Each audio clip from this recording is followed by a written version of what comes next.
Episode 11, Series 2 of 1001 Stories of Health. Mirror of Secrets. Trigger warning: this story contains depictions of drug addiction, relapse, and emotional distress that may be upsetting to some readers. The digital clock glowed a mocking 8:15 a.m. as I launched out of bed, her limbs heavy, a dull ache thrumming behind her eyes. She didn't look at the floor. She already knew what awaited her. Splashing cold water on her face, as I leaned close to the mirror, scanning her pupils, then dabbed just enough concealer to hide the hollows of her cheeks. By the time she stepped out the door, she was ready to face the world. At the office, as I nearly collided with a colleague, Ethan, they giggled and he said, "I'm hosting a small weekend get-together at my house. You are invited." As I offered a tight professional smile, "I'll try to make it, Ethan." Saying yes was easier than explaining. By 6 p.m., the office has dissolved. Stepping into her apartment, the silence hit like a wall. Her room was the graveyard of her own making. Fires and residues scattered across the nightstand like falling ash. The faint chemical scent clinging to the air. Exhausted, as I told herself she couldn't clean, it didn't matter. She would use again tonight. Her hands trembled slightly as she gathered a new badge. As I remembered Rebecca, the girl from college who first offered her the solution to failing grades. "It's just for focus, Asa, a tool, not a trap." The lie had worked. She passed her exams, but failed herself. 3 years later, the tool had become the architect of her life. That night, as Asa measured her dose, her phone vibrated. "Dad."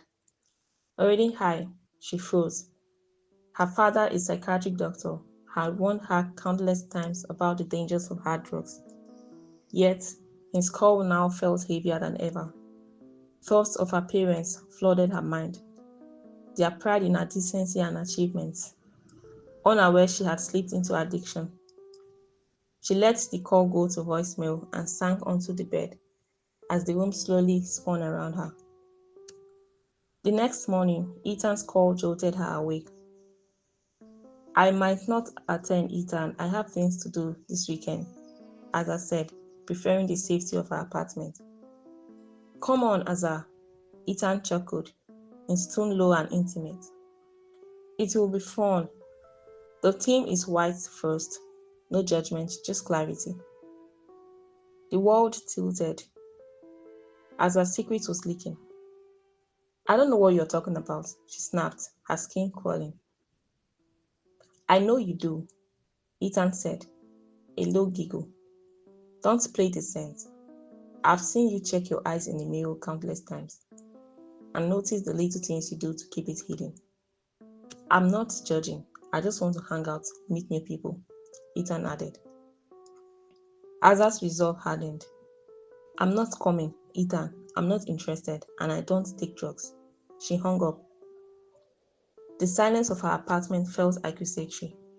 She wasn't a decent young woman with a secret. She was a mirror of Ethan.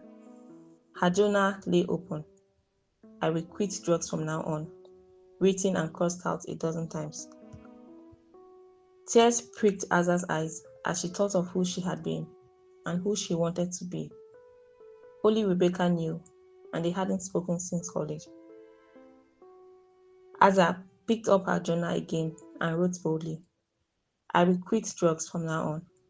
She read it aloud, pausing. Quitting wouldn't be easy.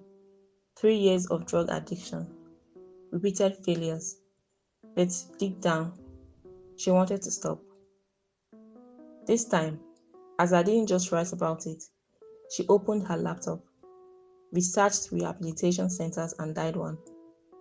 The representative explains that overcoming drug addiction often requires a combination of medical, psychological, and social support, and assured Asa they would work through the options together in ways that could help her. By the end of the call, Asa had a plan. She decided to take a month off work to begin her recovery journey. The counselor had mentioned that recovering often takes longer than a month, but it was a good place to start. Securing leave would be complicated, yet Asa was determined to take the first step. By Monday morning, the office felt different. A cold tension hung in the air, and whispers about Ethan drifted through the cubicles, barely noticed by Asa as she focused on the challenge ahead. Police took him right out of his living room, Miriam said, leaning over Asa's cubicle. Possession intends to distribute, the manager's clearing out his decks. Asa sat perfectly still. That could have been her. Relief surged, burning with resolve. 10 minutes later, she walked into her manager's office.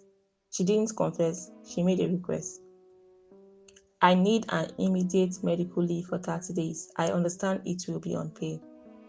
The manager looked surprised. Is everything alright, Asa? Asa met her reflection in the glass partition. For the first time in 3 years, she didn't look away. No, Asa said firmly, but it's going to be okay. Stopping drugs was more important than anything else. She knew it would be hard, but determination was key. The man in the story she had read succeeded because he truly wanted change, and Asa felt that same burning desire. She smiled, feeling the lift in her chest as she planned her first step toward recovery. Outside, the sun blazed overhead. It would be the hardest month of her life. But for the first time in years, Asa felt the weight lifting, as if she were finally breathing under clear skies. She wasn't running from her life anymore. Asa was finally running back to it.